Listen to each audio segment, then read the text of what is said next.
Muy buenas tardes, estimados amigos y amigas, abogados y abogados.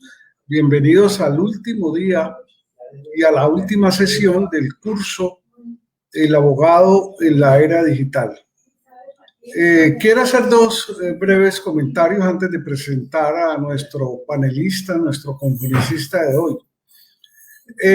Muchas personas nos han escrito y nos han agradecido pues por el curso, que es muy bueno, pero algunos de manera concreta han preguntado que si vamos a ampliar o vamos a dar un curso específico o especial sobre diseño legal y marketing legal, sobre el decreto 806, o sea, las tecnologías de la información y la comunicación en las actuaciones judiciales, que es un tema muy amplio.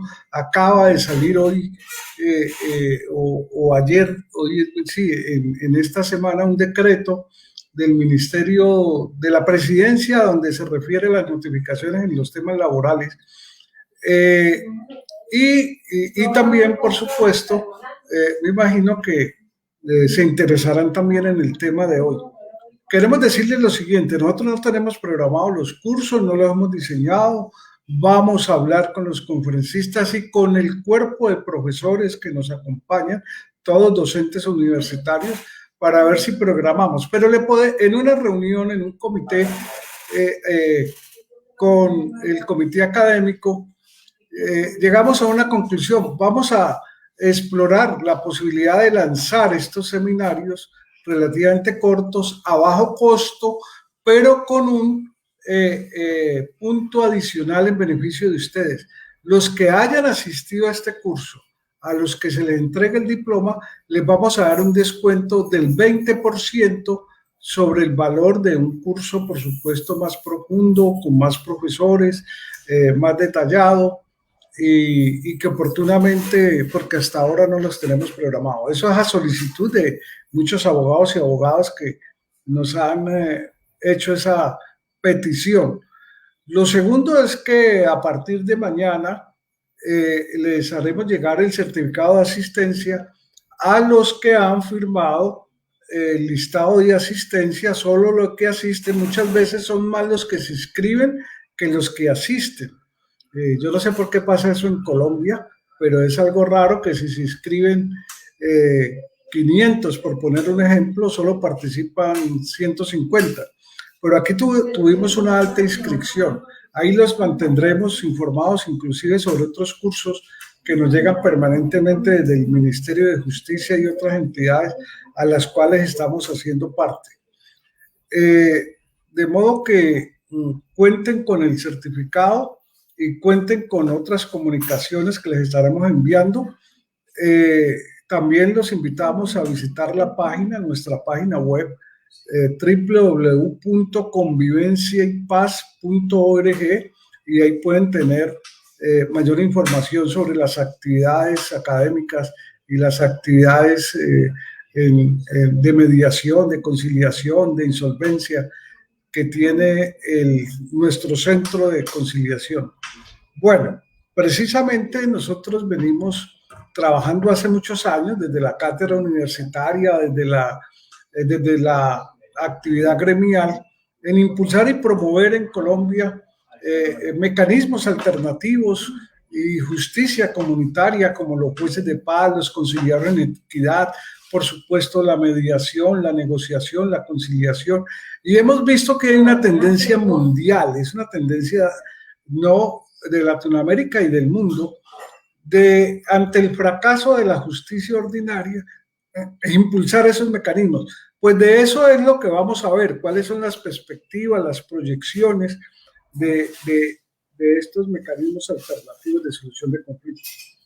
Y nadie más indicado para que nos hable de ello que el doctor Mario Córdoba Ordóñez, que es abogado de la Universidad Nacional, con estudios de maestría de la Universidad del Rosario, catedrático de la Universidad Nacional, la más importante de Colombia en el tema de mecanismos alternativos. Justamente fue director de la División de Mecanismos Alternativos del Ministerio de Justicia y es integrante de la mesa de expertos para la reforma del Estatuto de Conciliación.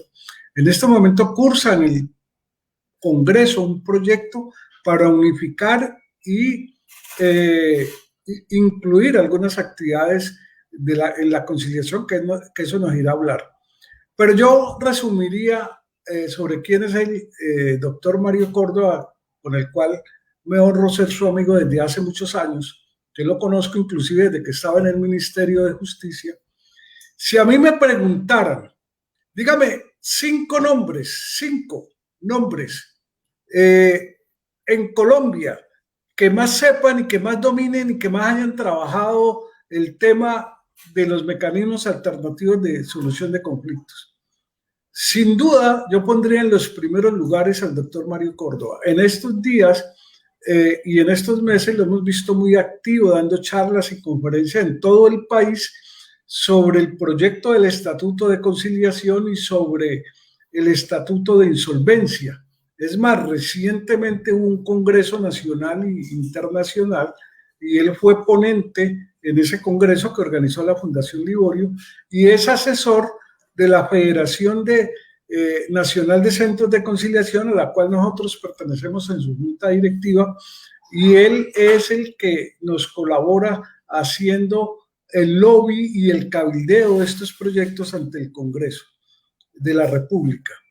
De modo, y recientemente acabo de recibir una revista de la Cámara de Comercio de Bogotá, tal vez la que tiene el centro de conciliación más grande de Colombia, la Cámara de Comercio de Bogotá, y encontré con sorpresa una entrevista y que fue dedicada al Estatuto de la Conciliación y a los mecanismos, que la entrevista principal o al personaje principal que entrevistaron fue el doctor Mario Córdoba.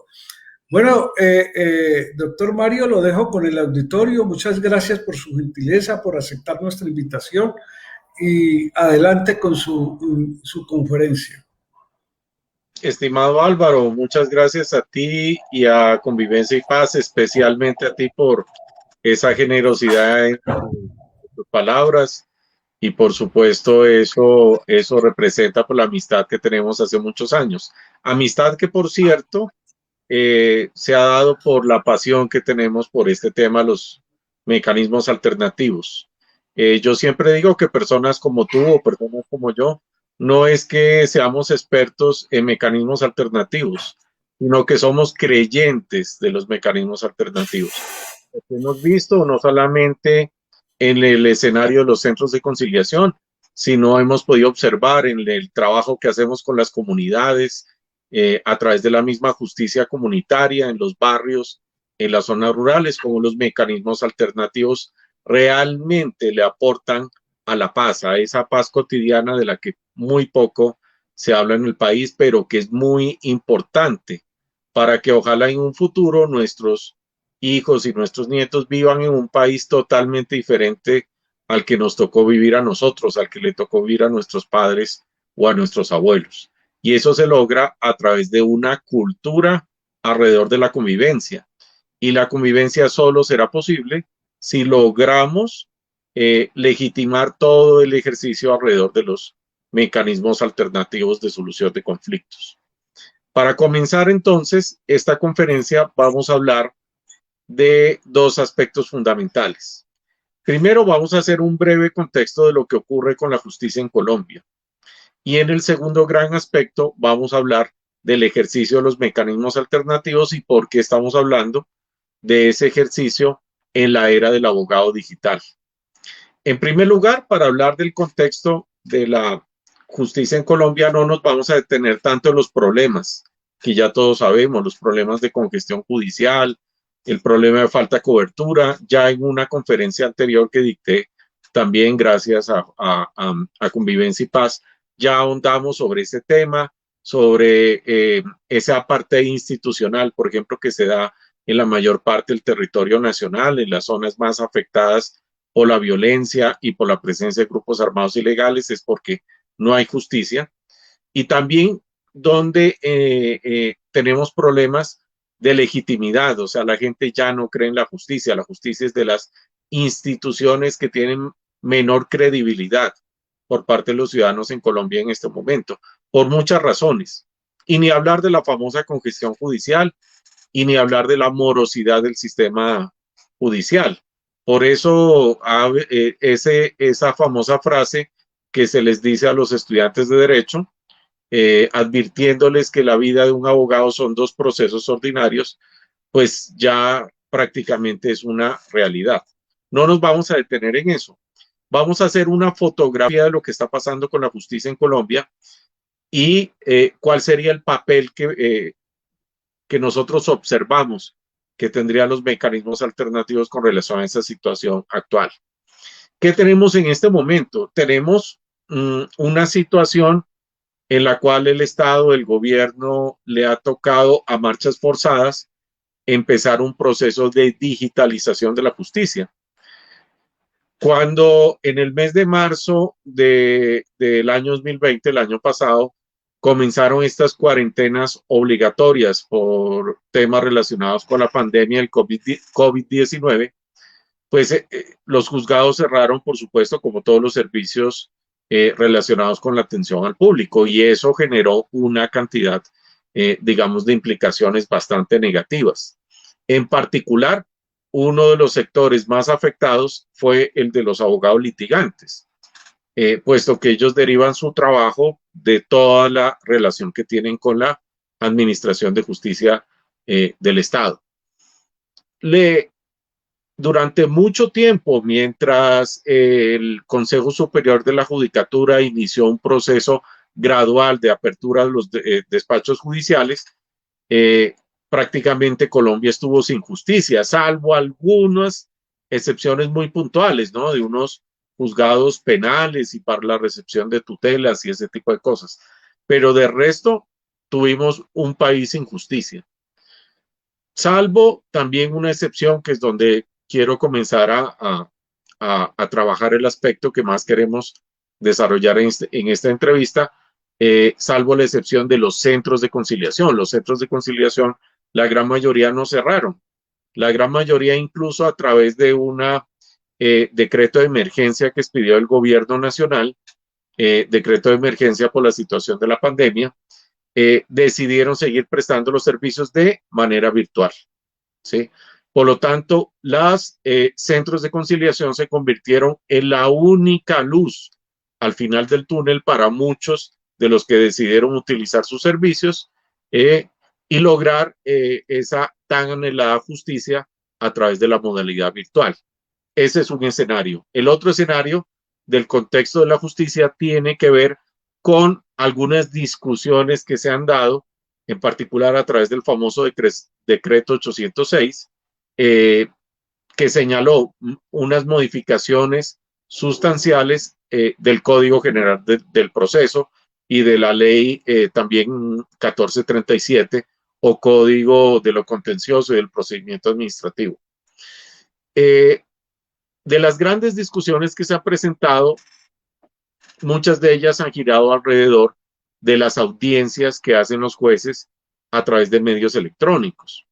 Se suponía, y aquí quiero retroceder un poco a lo que se pensaba hace 10 años, cuando comenzaron a gestarse estos cuerpos normativos, se pensaba que la oralidad iba a ser la solución o gran parte de la solución de los problemas de la justicia en Colombia, porque se le atribuía muchos de los inconvenientes que tiene la justicia en nuestro país a la congestión judicial, y la congestión judicial también estaba atada al manejo del papel, a ese manejo caótico que se le da a los expedientes judiciales y a toda la demora que implica el ejercicio de la justicia escrita, ¿no? Demora no solamente en evacuar la lectura y en adelantar la sustanciación de la justicia escrita, sino la misma escritura, el mismo tiempo que invierte el abogado escribiendo ese memorial, escribiendo esos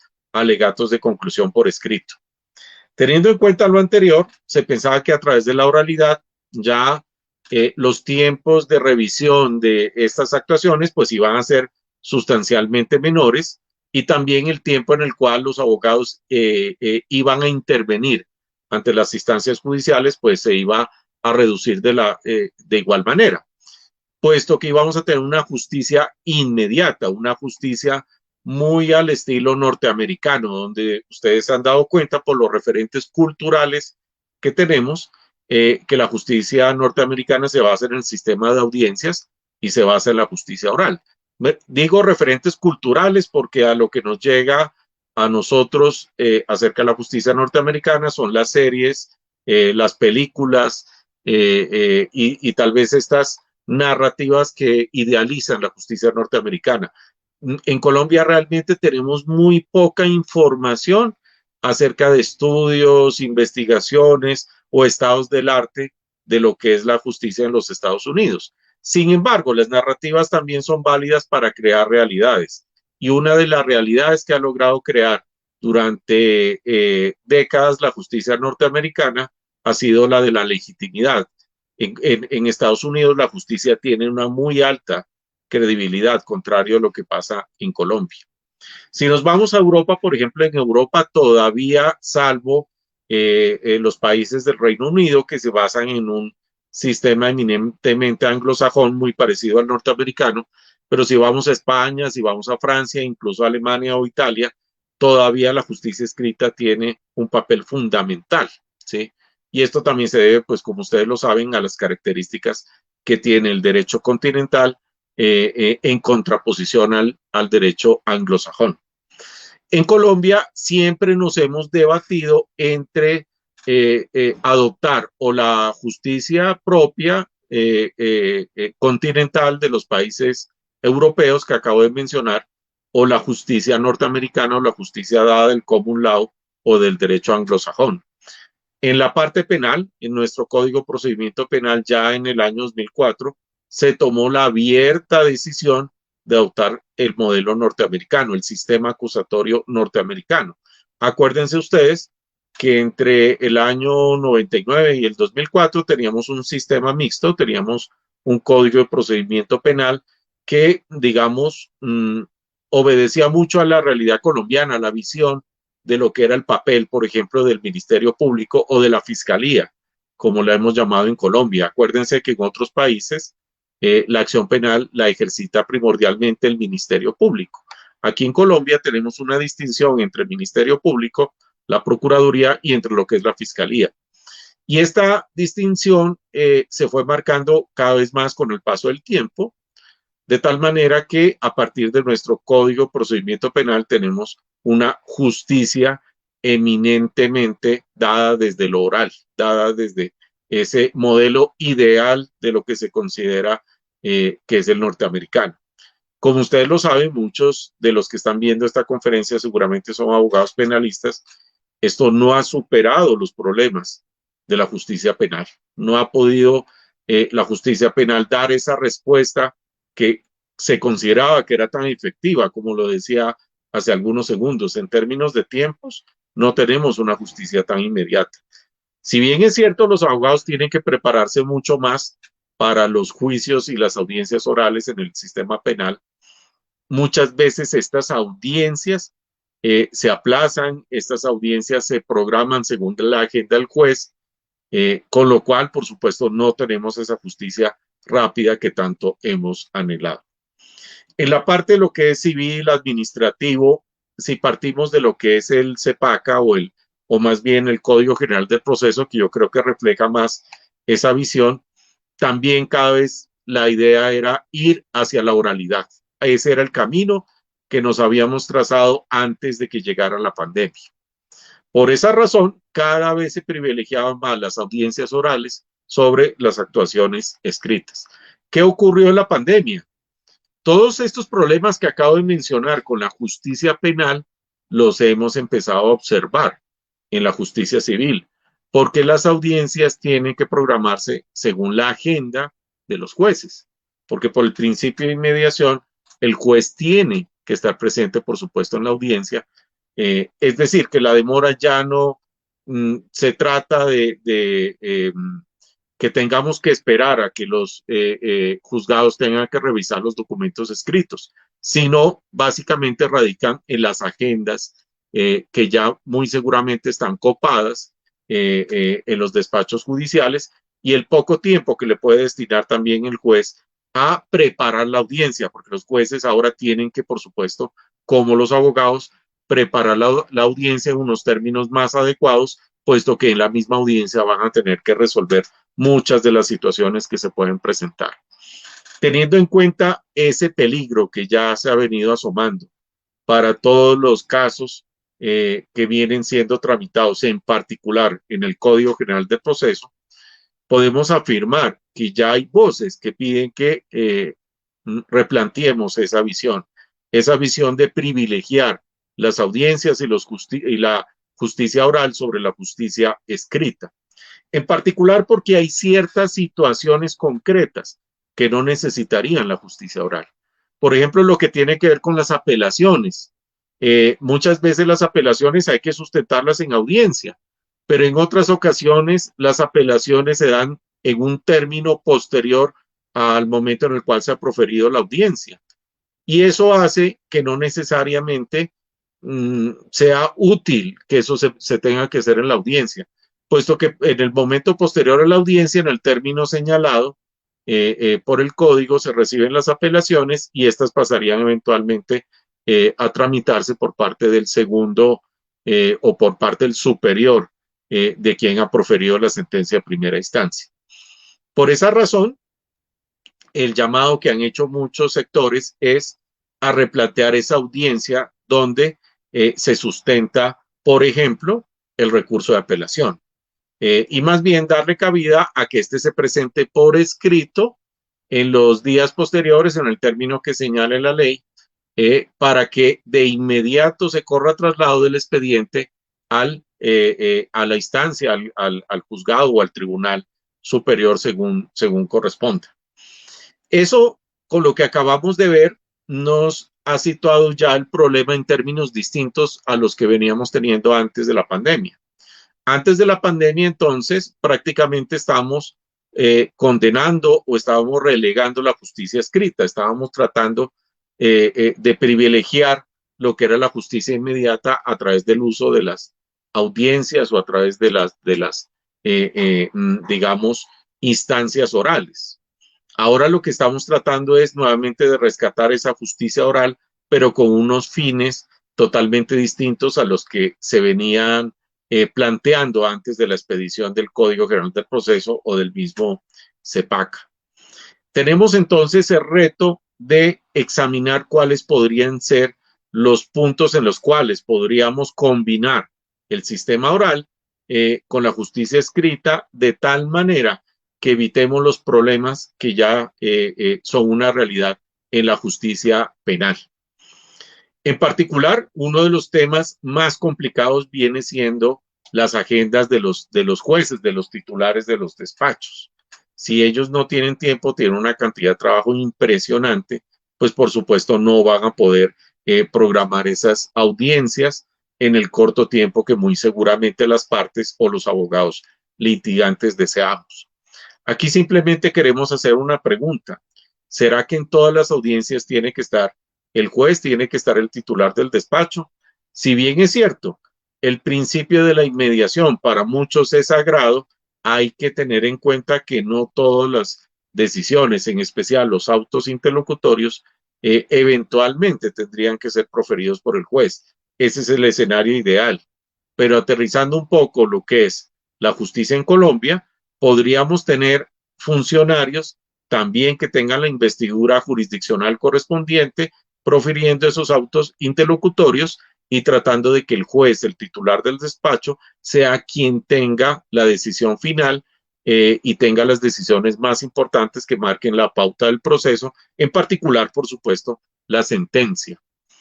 Esto simplemente para que vayamos pensando los nuevos escenarios de cómo sorteamos esos retos que se nos han venido generando en la justicia en Colombia. Aquí, por supuesto, no nos vamos a detener a hablar de los problemas que hay con la digitalización. Ya sabemos que en Colombia se ha hecho un anuncio de un gran contrato y un contrato que está sustentado en unos recursos que ha otorgado la banca internacional por más de 700 millones de pesos para lograr esa justicia digital que tanto anhelamos. Que ojalá el día de mañana podamos tener ese expediente electrónico del cual hemos escuchado hablar los abogados en los últimos 20 años y que se ha convertido como una especie de santo grial, que se habla tanto pero que se ve poco. Para tener ese expediente digital, entonces, ya estamos hablando de un escenario en el cual se combinaría unas formas de justicia escritas también con la presencia en ese expediente digital de las actuaciones y de las audiencias orales, donde podrían estar estos funcionarios con funciones jurisdiccionales dictando unos autos interlocutorios, y de esa manera el juez tendría mucho más tiempo para estudiar el expediente, para analizar las decisiones de fondo, en particular, repito, lo que es la sentencia. Este escenario todavía falta mucho por discutirse. Yo creo que si nos demoramos tanto en llegar a lo que pudimos construir con el Código General del Proceso, y incluso ustedes pónganse a pensar que el Código General del Proceso no es un consenso. Lo ideal hubiera sido que el Código General del Proceso hubiera, por ejemplo, involucrado también el procedimiento contencioso administrativo, incluso el procedimiento laboral. Tal vez el procedimiento penal, por sus particularidades y sobre todo por su alto impacto en la sociedad, posiblemente sí es válido dejarlo por fuera, pero si estamos hablando de un Código General del Proceso con unos, digamos, estándares procesales mínimos que uno puede encontrar actualmente en todos los cuerpos normativos de carácter laboral, contencioso administrativo y civil y comercial, pues lo más valioso hubiera sido que esto hubiera sido parte de un solo cuerpo normativo y una sola concepción de lo que es el derecho procesal general, por supuesto respetando las particularidades que en algún momento dado se pueden dar en cada una de las materias del derecho. Con esto quiero decir que todavía nos falta mucha tela de dónde cortar para solucionar los problemas que acabamos de mencionar y otros que seguramente ustedes ya tienen claro en el momento que están viendo esta conferencia. En particular, quiero detenerme no en el tema del expediente electrónico que ya mencionamos, sino en la necesidad de darles a más funcionarios del despacho judicial el carácter jurisdiccional, las funciones jurisdiccionales.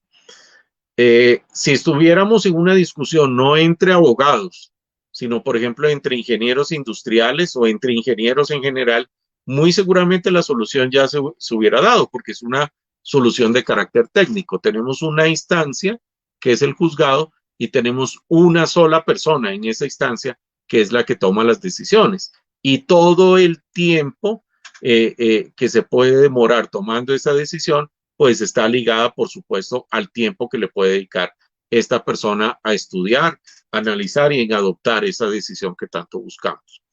Si concibiéramos el despacho judicial de una manera distinta, con la participación de un titular, una cabeza responsable por el funcionamiento y por las decisiones que se adoptan en el mismo, pero con la posibilidad que otros funcionarios bajo rango, pero de bajo rango del juez, pero superior a los demás funcionarios del juzgado, pudieran tomar ciertas decisiones de carácter interlocutorio, pues ya no tendríamos el problema de que estamos supeditando todo el proceso judicial a la agenda de una sola persona que es el juez. Por supuesto, esta decisión solamente implicaría que nosotros los abogados, que somos la profesión más conservadora de las ciencias humanas, veamos el proceso judicial de diferente manera. Si ustedes se dan cuenta, con la propuesta estamos respetando todos y cada uno de los principios del derecho procesal, solamente que estamos involucrando a más funcionarios con el carácter de una atribución jurisdiccional para que puedan tomar cierto tipo de decisiones para ayudar y agilizar el proceso judicial. Es difícil plantear esto entre abogados porque, como lo dije hace algunos segundos, si usted le plantea esto a un ingeniero, se lo plantea a cualquier profesional en la cual involucre problemas técnicos, pues el problema se soluciona de manera más rápida. Los abogados tendemos a demorarnos más, a generar más resistencias frente a situaciones que consideramos pueden afectar la tradición jurídica. Acordémonos que los abogados somos unos estudiosos del pasado y le damos mucho valor a la tradición y a las tradiciones jurídicas. Para nosotros una tradición jurídica solamente puede consolidarse con el paso de los años y con el paso de una consolidación, por ejemplo, de una jurisprudencia sobre aspectos determinados del ordenamiento normativo. Es decir, siempre tenemos la mente puesta en el pasado, en lograr la consolidación de esas tradiciones jurídicas. Por eso cuando alguien llega y nos dice que hay que cambiar esa tradición jurídica, tendemos a generar las resistencias correspondientes. Para eso les pongo un ejemplo, esa propuesta que hizo la Universidad Nacional para replantear el Código Civil y crear un código de derecho privado, que es una propuesta que se ha venido haciendo desde hace décadas, que la alcanzó a hacer incluso uno de los tratadistas más importantes que ha tenido el derecho privado en Colombia, como fue el doctor Arturo Valencia Sea. Esa propuesta de la Universidad Nacional para tener un código unificado en materia civil y comercial, pues generó todas las resistencias que ya ustedes conocen. Muchos argumentos eran válidos para atacar la propuesta, pero gran parte de los ataques que se dieron a la propuesta venían de noticias falsas o de situaciones que incluso ya contempla el Código Civil actualmente y se le estaban achacando como una novedad perniciosa a la propuesta novedosa que estaba haciendo la Universidad Nacional. Con esto entonces quiero decirles que esa mirada que tienen los abogados más hacia el pasado que hacia el futuro no nos permite ser muy optimistas acerca de los cambios que tienen que darse en la justicia colombiana para que podamos tener un modelo mixto que siga privilegiando la audiencia oral, pero que ponga al servicio de la justicia oral la justicia escrita para agilizar ciertos puntos del procedimiento judicial. Con esto entonces termino la primera gran parte de la conferencia, que tiene que ver con una radiografía, un contexto de lo que es la actualidad de la justicia en Colombia. Como segundo punto, entonces, vamos a hablar de lo que es el abogado en la era digital y el potencial que tienen los mecanismos alternativos en esta concepción de lo que es el abogado digital.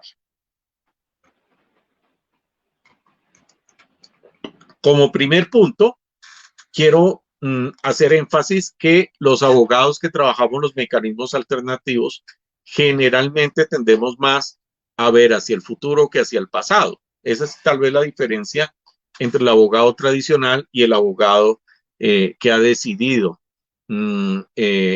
desempeñarse en el campo de los mecanismos alternativos.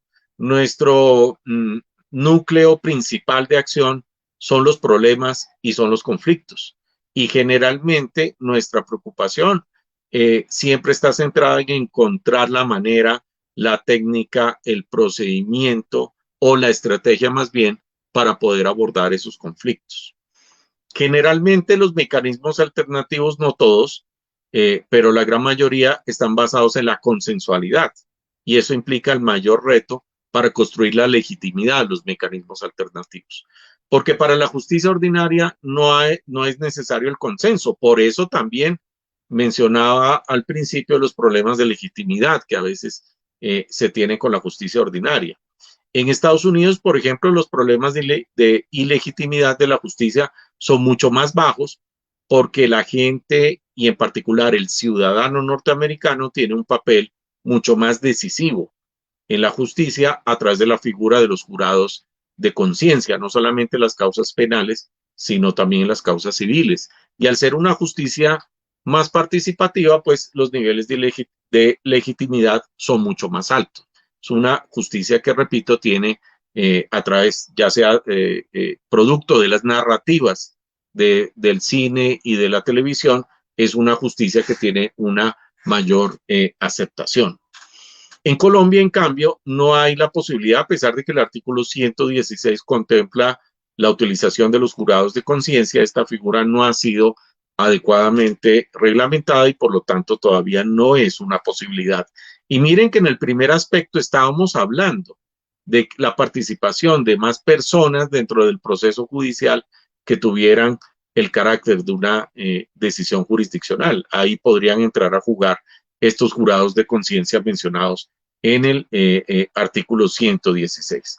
Los abogados, entonces, que nos dedicamos a los mecanismos alternativos, siempre tenemos el reto de generar ese consenso, porque no tenemos las herramientas, no tenemos el carácter imperativo que puede tener la justicia ordinaria. Siempre tenemos que convencer a las personas ya sea para adoptar un pacto arbitral, por ejemplo, o para llegar a un acuerdo conciliatorio, por ejemplo.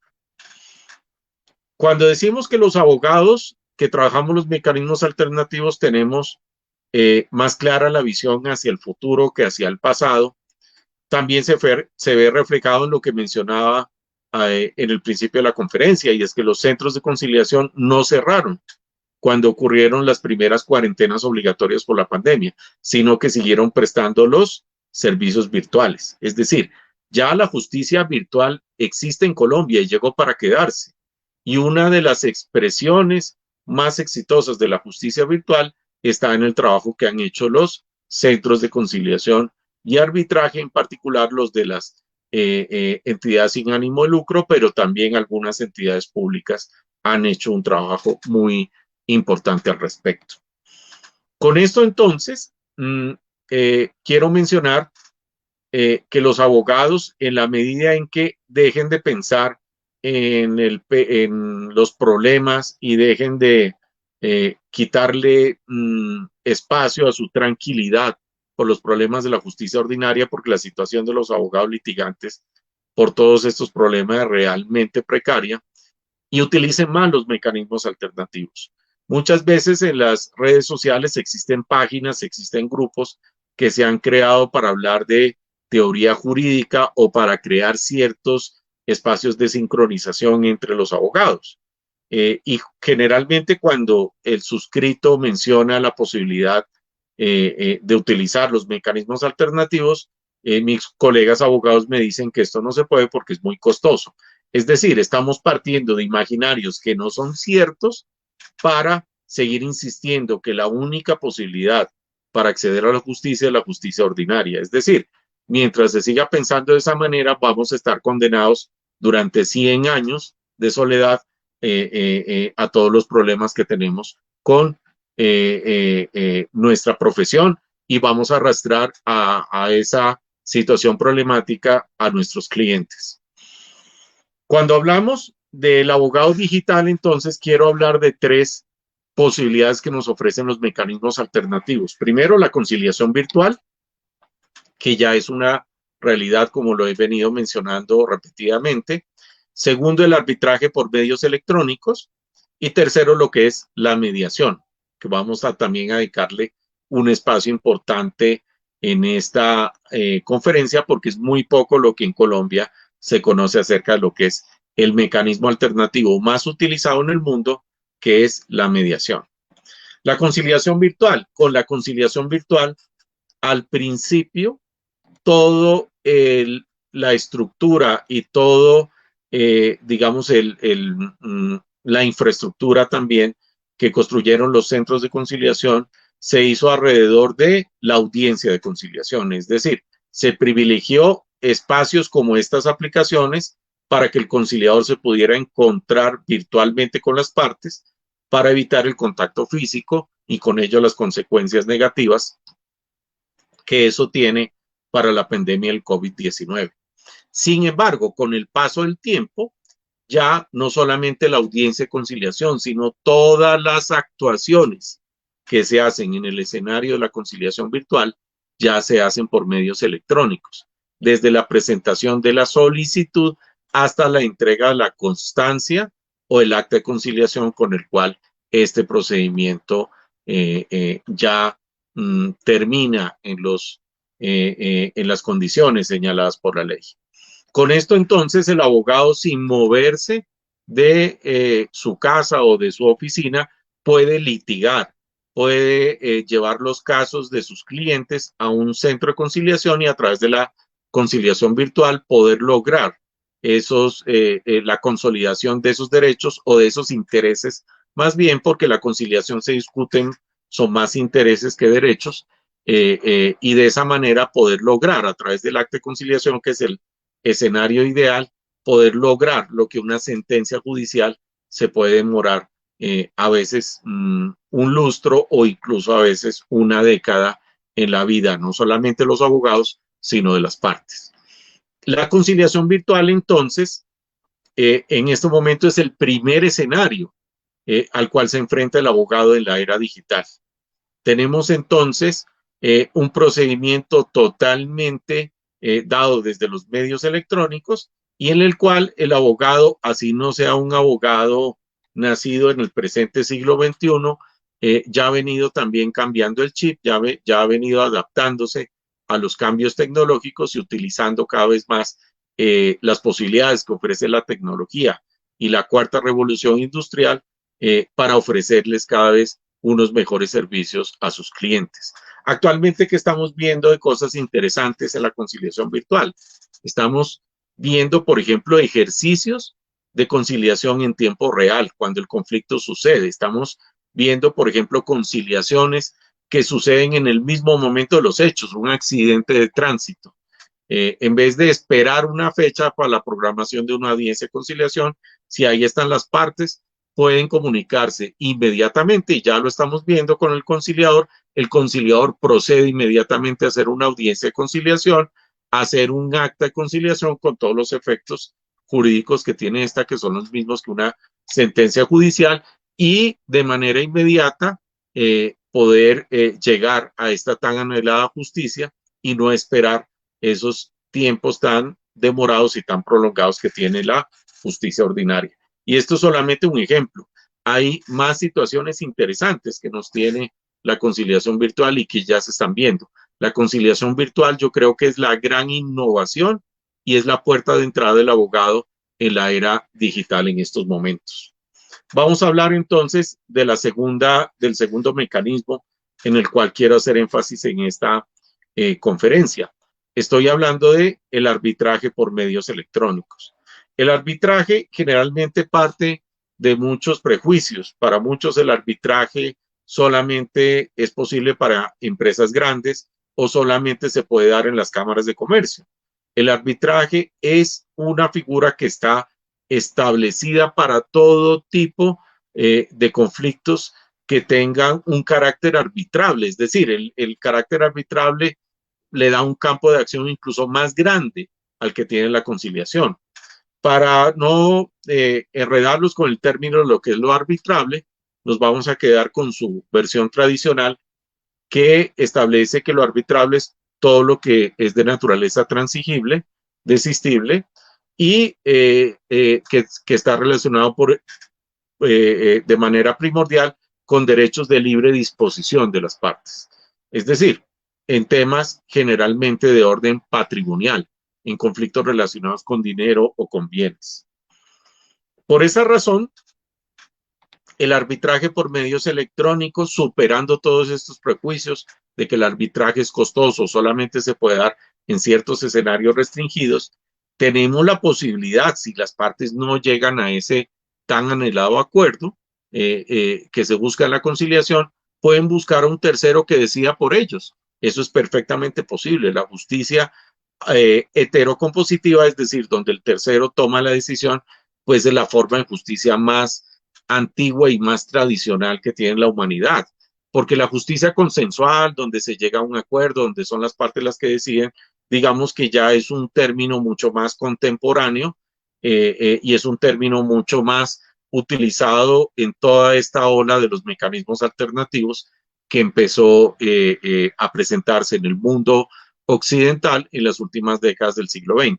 Generalmente, desde la época incluso del rey Salomón, lo que ha primado siempre es la justicia heterocompositiva, donde un tercero con autoridad, llámese juez o llámese árbitro, es el que toma la decisión y da la última palabra acerca de sus derechos o a través de sus intereses que están en controversia. El arbitraje por medios electrónicos entonces permite que esa decisión del árbitro, ese laudo arbitral como lo llama el ordenamiento jurídico colombiano, se pueda dar a través de un procedimiento 100% electrónico. Ni siquiera necesitamos audiencias orales, porque el arbitraje fue la primer laboratorio que hubo para las audiencias orales, como las concibió el Código General del Proceso. Quienes elaboraron el Código General del Proceso tuvieron en cuenta la experiencia del arbitraje para ver las posibilidades de esa tan anhelada justicia oral que les había hablado en el primer aspecto de esta conferencia. Ahora, el arbitraje por medios electrónicos es un arbitraje que se constituye en un paso hacia adelante de esa tradicional justicia oral. Si bien es cierto, el arbitraje por medios electrónicos es una justicia escrita,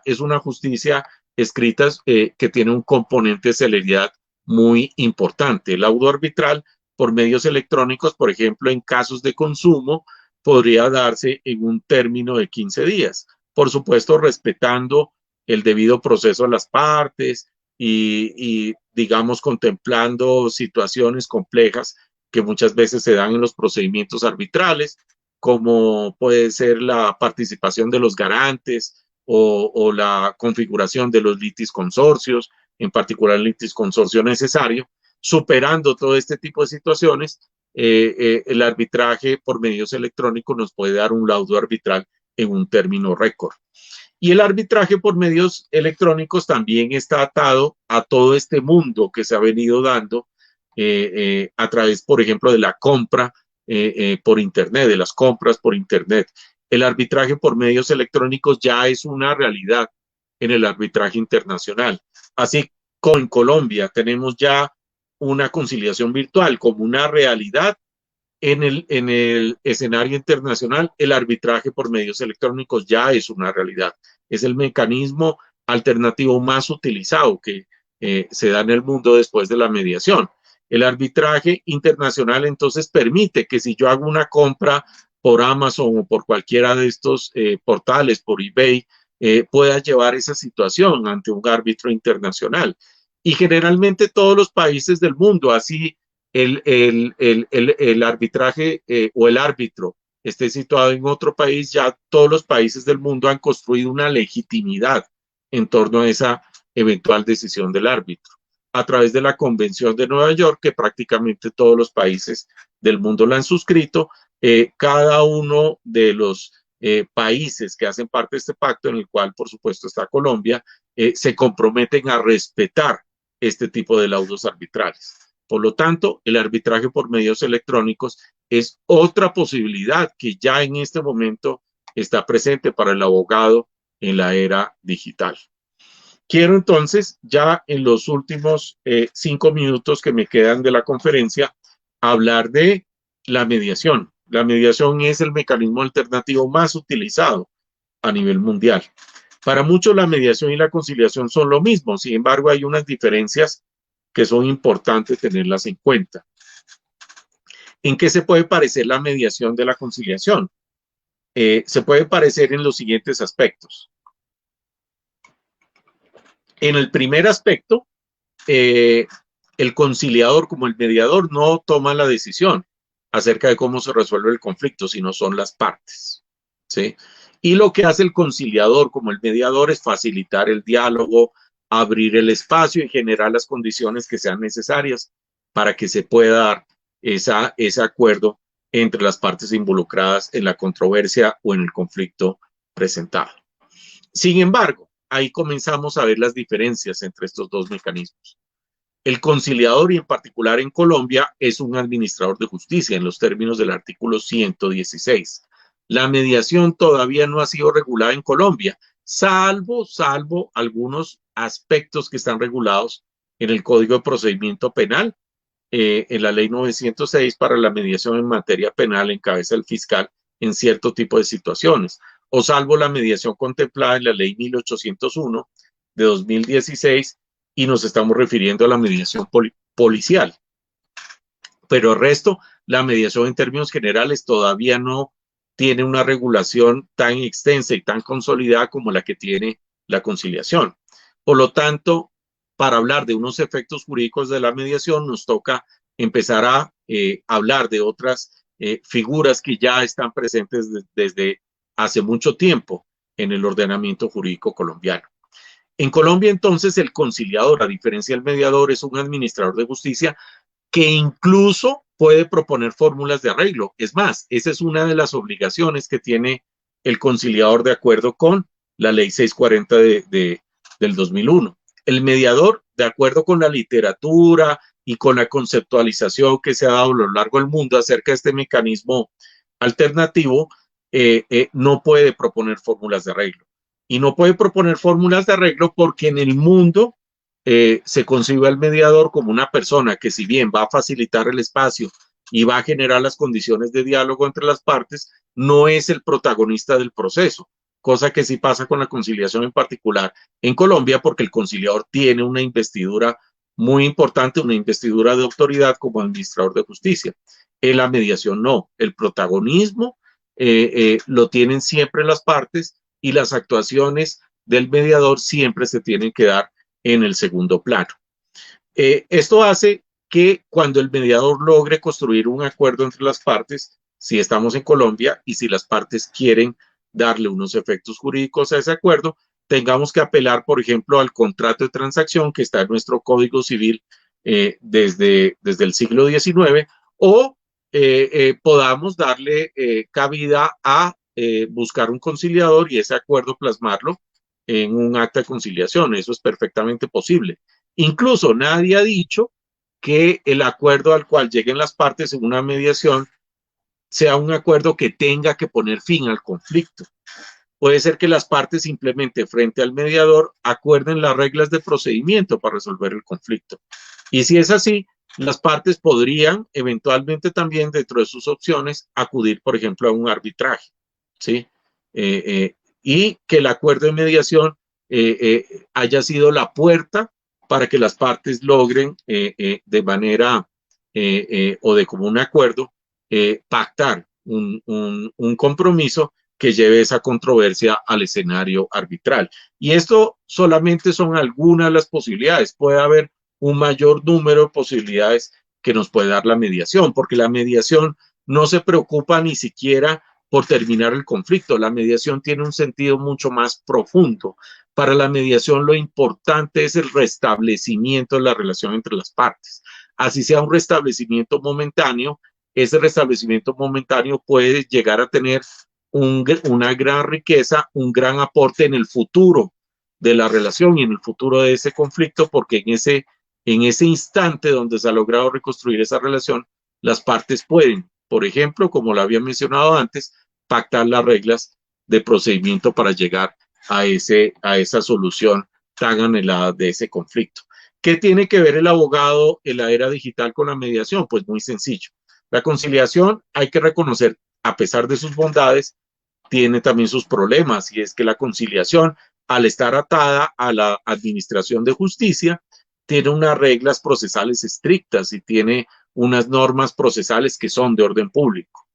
Y el escenario en el cual se resuelven las situaciones en una conciliación es la audiencia de conciliación, que no deja de ser un escenario rígido porque exige que así sea de manera virtual, todas las partes estén presentes en ese momento para discutir el asunto y poder ventilar y poder analizar si llegan a un eventual acuerdo conciliatorio.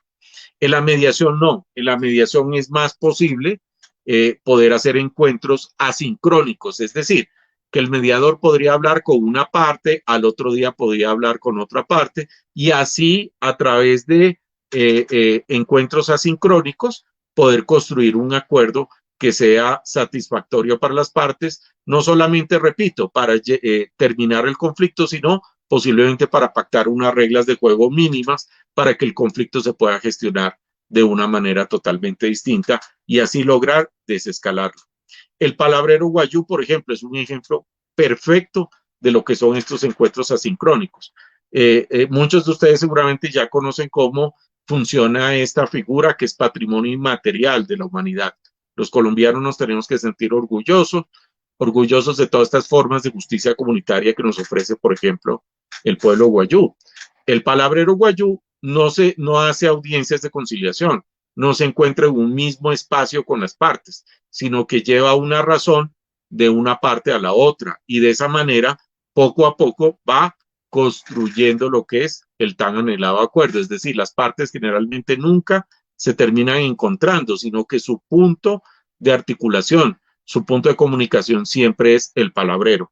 Eso, por ejemplo, puede ser el papel del mediador y en particular en la era digital, el abogado podría utilizar todos los medios electrónicos posibles para poder construir estos encuentros asincrónicos y poder ofrecer sus servicios, no solamente para litigar, sino también para hacer mediaciones. En mi caso, por ejemplo, desde el año 2020, desde el año pasado, vengo haciendo mediaciones en problemas de pareja y mediaciones de carácter familiar, sobre todo porque para nadie es un secreto que desde que se han decretado las cuarentenas obligatorias, tenemos un escalamiento de los conflictos familiares dadas por la prolongada convivencia a la cual nos hemos visto obligado en estos momentos tan especiales que tiene la humanidad.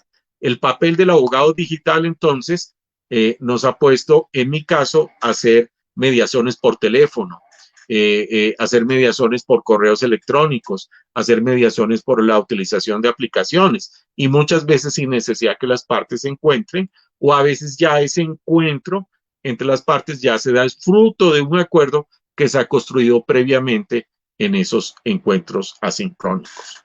De esa manera, entonces, estimados asistentes a esta conferencia, esperamos haber hecho un panorama general de lo que es el abogado en la era digital y quedo pendiente entonces de las preguntas que ustedes tengan sobre los temas que hemos tratado en la presente conferencia. Muchas gracias por su atención y quedo pendiente entonces de las inquietudes.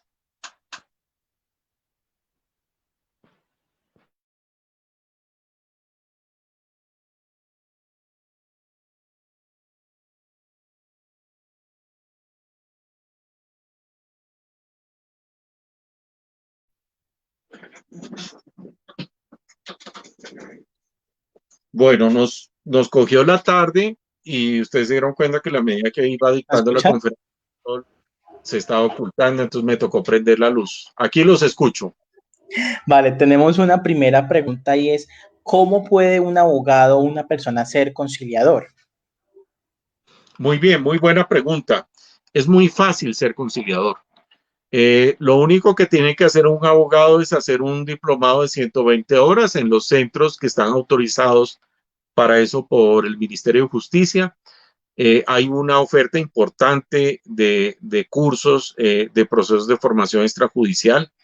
Incluso puede consultar cuáles son las entidades avaladas para dictar estos cursos a través de la página del Ministerio de Justicia y del Derecho y mirar cuál es la oferta que más le conviene. Pero yo le quiero dar un consejo a la persona que está preguntando y es busque un curso donde no solamente le den los elementos teóricos, sino prácticos. Hay muchas instituciones que no solamente se han preocupado porque el estudiante reciba de manera virtual unas conferencias teóricas sobre la conciliación, sino invitan al estudiante a acompañar audiencias de conciliación reales para que desarrolle las habilidades que son necesarias para ser un buen conciliador. Busque este tipo de cursos que no todos los centros de conciliación ofrecen, porque son los que más le ayudarán a desarrollar esas habilidades, le quitarán esas inseguridades que son naturales para asumir esa tarea como conciliador y lo convertirán, por supuesto, en un excelente facilitador en la resolución pacífica de conflictos. Otra pregunta es ¿cuáles son los requisitos del conciliador para conciliar en lo administrativo? Por parte de María Artonduaga. Bueno, yo quiero decirle a María que en este momento desafortunado, y ya lo hemos mencionado en otras conferencias anteriores, en Colombia la conciliación administrativa solamente se puede hacer en la Procuraduría por parte de los procuradores delegados para la conciliación administrativa. Y esto es una situación que, por ejemplo, el proyecto de ley del Estatuto de la Conciliación que hemos hablado en otras conferencias quiere cambiar para que los centros de conciliación también y los conciliadores de los centros de conciliación puedan hacer conciliaciones en materia administrativa. Ojalá, si el estatuto sale adelante, los abogados conciliadores tengan esa posibilidad. Pero hasta el momento, de acuerdo con lo establecido con la sentencia C893 del 2001 de la Corte Constitucional, solamente este tipo de conciliaciones se pueden hacer en la Procuraduría. Y para ser procurador hay que reunir unos requisitos especiales. Actualmente la mayor parte de los procuradores delegados para la conciliación administrativa están ahí por concurso.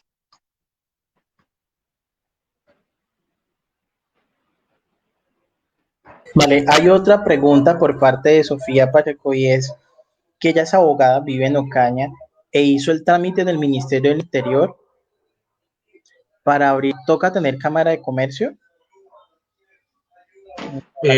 Bueno, seguramente, aunque la pregunta no la veo clara, aquí deduzco que me imagino que está hablando de el trámite para crear un centro de conciliación.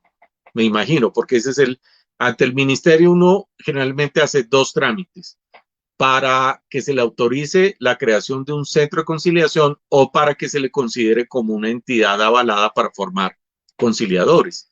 En ese orden de ideas, lo que le puedo decir a la estimada Sofía es quiénes son los que pueden crear centros de conciliación.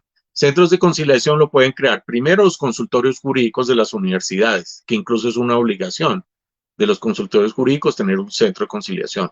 Lo pueden crear las entidades públicas y lo pueden crear las entidades sin ánimo de lucro. Las cámaras de comercio son entidades sin ánimo de lucro. Convivencia y Paz, pues también es un centro de conciliación de una entidad sin ánimo de lucro. Estimada Sofía, si tú vas a crear o estás solicitando crear un centro de conciliación, tienes que constituirte primero como una entidad sin ánimo de lucro, para que posterior a que te constituyas como una entidad sin ánimo de lucro, puedas solicitarle al ministerio la autorización de un centro de conciliación. Hay otra pregunta por parte de Mauricio Restrepo y es que quiere saber cómo se maneja el tema de los honorarios y si son procedentes o no. Bueno, los honorarios en el caso del arbitraje y la conciliación están regulados. Hay un marco tarifario expedido por el Ministerio de Justicia y del Derecho. Los honorarios se dividen en dos de acuerdo con el marco tarifario que puede consultarse en la página del Ministerio. Se dividen en primero los gastos administrativos del centro, lo que el centro se gasta en toda la infraestructura administrativa y el personal de apoyo y en la sistematización que ahora es una realidad en particular con la conciliación virtual, y los honorarios del conciliador que generalmente son del orden del 60% de la tarifa total. Esto con relación al arbitraje y a la conciliación. Con relación a la mediación, por ser la mediación una figura que todavía no ha sido regulada en Colombia, en mi caso, al no haber marco tarifario, yo aplico las tarifas del Colegio de Abogados de Conalvos, dependiendo del caso que esté asumiendo como mediador. Otra pregunta por parte de Alejandro Jiménez y es, en relación al Estatuto de Conciliación como el nuevo proyecto, ¿qué puede decirnos con respecto a él?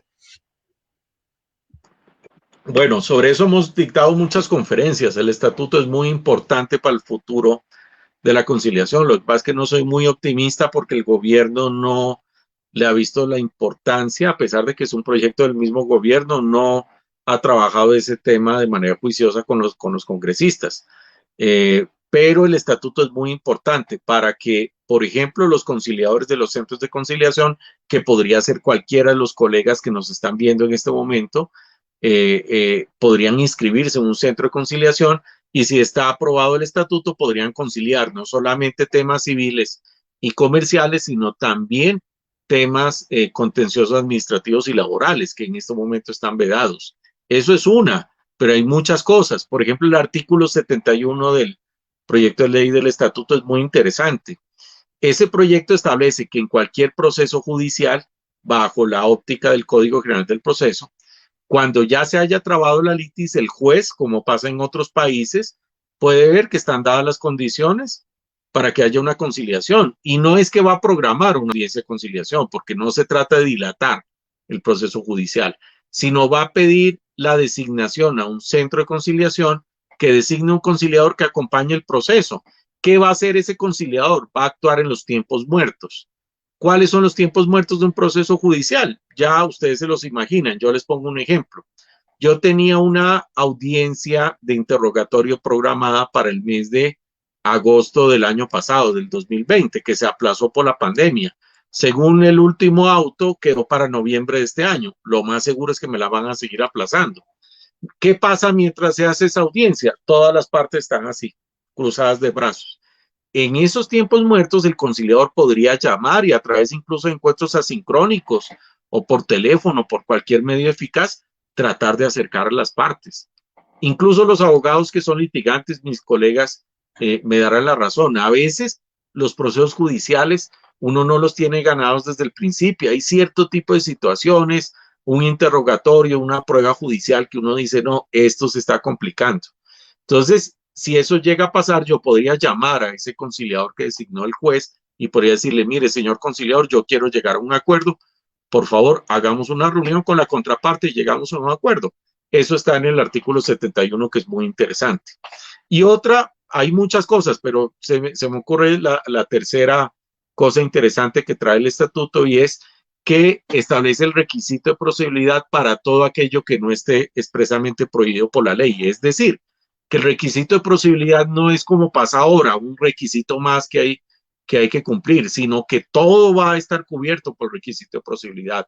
En todos los temas me va a tocar agotar la conciliación extrajudicial. Solamente en aquello donde la ley dice este requisito de procedibilidad está prohibido por situaciones relacionadas con derechos fundamentales o con el orden público o con criterios de política pública, las personas podrían acceder directamente a la jurisdicción ordinaria. Pero salvo esos casos específicos, todo se va a tener que llevar a la conciliación y eso, por supuesto, va a hacer que los beneficios de la conciliación lleguen a más personas en Colombia.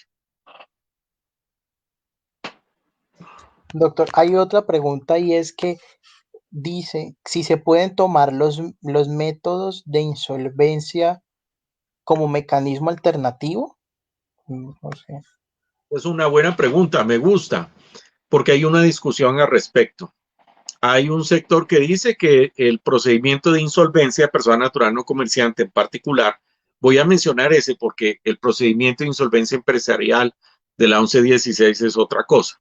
Pero quedémonos con el de la ley 1564, el de persona natural no comerciante. Para muchos no es un mecanismo alternativo, sino es una modalidad de un procedimiento concursal, ¿sí? No es un mecanismo alternativo. Para otros sí es un mecanismo alternativo, dado que el operador de insolvencia de persona natural no comerciante es fundamentalmente un conciliador. ¿Qué pienso yo? ¿Qué piensa Mario Córdoba sobre el particular? Yo considero que sí es un mecanismo alternativo porque dentro de la aplicación del procedimiento de persona natural no comerciante, no solamente de manera preferente, tengo que aplicar lo que dice el Código General del Proceso, el título que regula esta figura, sino también tengo que aplicar lo que dice la Ley 640 del 2001, la Ley 446, incluso las normas de la Ley 23 que están vigentes, y el conciliador es un administrador de justicia en los términos del artículo 116. Al verme obligado a aplicar todo este marco normativo, estoy aplicando el marco normativo de los mecanismos alternativos. Por lo tanto, a mi juicio, el procedimiento de persona natural no comerciante es también una modalidad de conciliación y por lo tanto hace parte de la familia de los mecanismos alternativos de solución de conflictos. Doctor Mario, y la última pregunta para esta tarde es, si soy conciliador, árbitro o mediador, ¿hasta dónde tengo competencia? ¿Puedo ejercer en cualquier lugar del país? Y también con la insolvencia, ¿cómo puedo yo hasta dónde trabajar? Sí, señores, me gusta esa pregunta porque ahí es una invitación a que vean lo amplio que es el mundo de los mecanismos alternativos. Para ser árbitro hay que cumplir pues con los requisitos que establece la ley 1563, ¿no? Que son unos requisitos que digamos a mi modo de ver no son muy exigentes, que son requisitos de un tiempo bastante importante del ejercicio profesional, son los mismos requisitos que puede tener un magistrado de tribunal superior.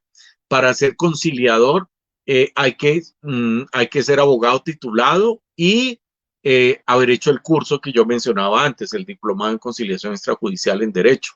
Si se quiere ser operador de insolvencia, persona natural no comerciante, además se tiene que hacer un diplomado especial para esta figura. Es decir, el requisito fundamental para ser operador de los mecanismos alternativos tiene que ver con la formación y con la experiencia. Eso quiere decir que los abogados que tienen mucha experiencia y que tienen la posibilidad de formarse en estos cursos especiales pueden inscribirse en cualquier centro de conciliación del país. Eso sí, la recomendación que les hago es verifiquen los estatutos, miren bien cuál es el carácter de ese centro, pero no hay limitación alguna para que usted pueda pertenecer a varios centros de conciliación, ya sea como árbitro, como conciliador o como operador de insolvencia de persona natural no comerciante. Ahí está la virtud del abogado en la era digital, que tiene un gran campo de acción.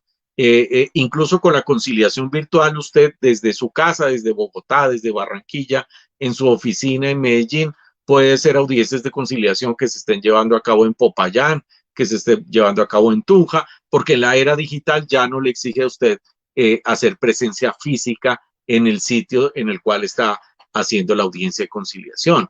Y esto solamente hablando del amplio campo de acción para los operadores, pero esto no solamente un tema de los operadores. Nosotros, los abogados litigantes, tenemos también todo este campo de acción a nuestro servicio para llevar nosotros como apoderados nuestros casos a los centros de conciliación y arbitraje que en Colombia, de manera curiosa, todavía tienen una infraestructura subutilizada. O sea, todavía no hemos llegado al tope de la capacidad de estos centros de conciliación y arbitraje precisamente porque los abogados litigantes todavía no se han dado cuenta de su potencial y todavía quieren insistir en llevar sus casos ante la justicia ordinaria. Doctor, qué pena que, bueno, le voy a hacer la última pregunta porque están bastante interesantes, pero es la primera parte de esta es ¿cuál es el procedimiento para solicitar una conciliación y si el abogado debe estar inscrito ante el ministerio? No, no es necesario estar inscrito en el ministerio. Yo como abogado litigante, si tengo tarjeta profesional, puedo solicitar una conciliación en cualquier centro de conciliación. Es más, para hacer una conciliación ni siquiera se necesita ser abogado. Yo como parte directamente afectada puedo elevar una solicitud a un centro de conciliación y hacer la conciliación. No es indispensable ni siquiera la presencia del abogado apoderado. Lo que pasa es que siempre, pues cuando son controversias que tienen cierta complejidad jurídica, se aconseja que la persona esté acompañada por su apoderado de confianza, su abogado de confianza. Pero esta es otra de las virtudes que tienen los mecanismos alternativos. No necesita el abogado litigante, el abogado solicitante del servicio, tener una condición más allá de su tarjeta profesional. No solamente la conciliación, sino también en la insolvencia y en el arbitraje. Listo, doctor Mario Fernando Córdoba, muchísimas gracias por responder a todas estas preguntas. Y ya para cerrar, ¿cuál sería ese último mensaje que usted le dejaría a todos los participantes referente a los MACs? El último mensaje que les quiero dejar es, estimados asistentes a esta conferencia, yo los invito a que conozcan más de las posibilidades que tienen los mecanismos alternativos. Ese problema que ustedes tienen, que tiene su cliente, que tiene su familiar y que seguramente le está dando vueltas hace rato y que no sabe cómo resolverlo, posiblemente esa solución esté aquí, esté en el campo de los mecanismos alternativos de solución de conflictos. Listo, doctor, muchísimas gracias por sus palabras y por esta gran conferencia. Y con esto damos cierre al curso del abogado en la era digital. Agradecemos a todos los participantes que nos acompañaron a lo largo de los 3 días. Ustedes van a poder ver estas grabaciones en nuestro fanpage de Facebook. En la descripción también se encuentra el enlace al formulario de asistencia. De igual manera, las personas, les recordamos que hayan asistido los 3 días, podrán recibir su respectiva certificación a partir del día de mañana. Les agradecemos a todos su participación y feliz noche para todos, doctor. Muchísimas gracias por acompañarnos nuevamente en esta tarde y que también usted se encuentre muy bien. Muchas gracias a ustedes y un buen fin de semana para todos. Gracias igualmente.